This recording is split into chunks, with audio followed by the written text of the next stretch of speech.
زبور 34۔ خداوند کی شفقت کے لیے اس کی حمد و ثنا۔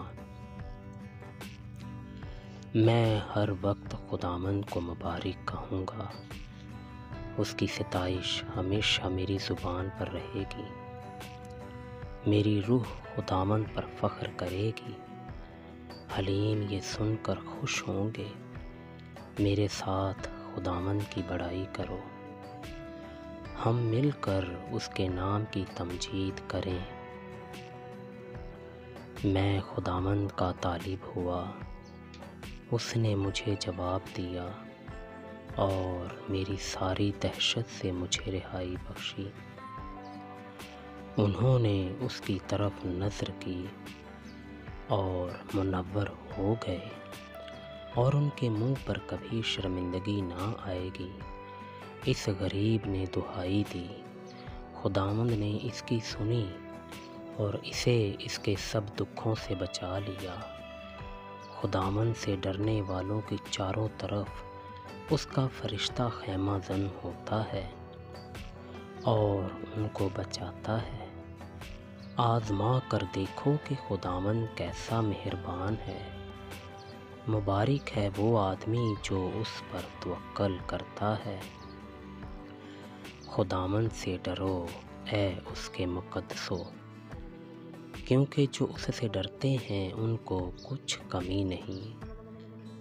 ببر کے بچے تو حاجت مند اور بھوکے ہوتے ہیں، پر خداوند کے طالب کسی نعمت کے محتاج نہ ہوں گے۔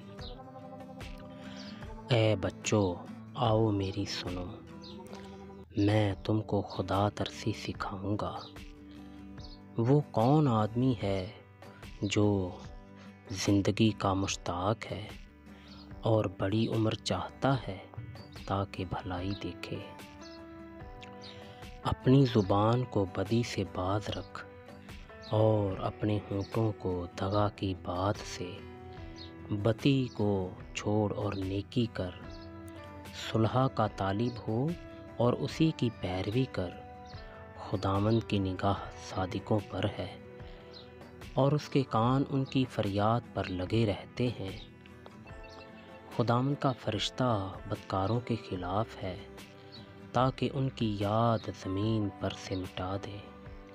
صادق چلائے اور خداوند نے سنا اور ان کو ان کے سب دکھوں سے چھڑایا۔ خداوند شکستہ دلوں کے نزدیک ہے اور خستہ جانوں کو بچاتا ہے۔ صادق کی مصیبتیں بہت ہیں، لیکن خداوند اس کو ان سب سے رہائی بخشتا ہے۔ وہ اس کی سب ہڈیوں کو محفوظ رکھتا ہے، ان میں سے ایک بھی توڑی نہیں جاتی۔ بدی شریر کو ہلاک کر دے گی اور صادق سے عداوت رکھنے والے مجرم ٹھہریں گے۔ خداوند اپنے بندوں کی جان کا فدیہ دیتا ہے، اور جو اس پر توکل کرتے ہیں ان میں سے کوئی مجرم نہ ٹھہرے گا۔ آمین۔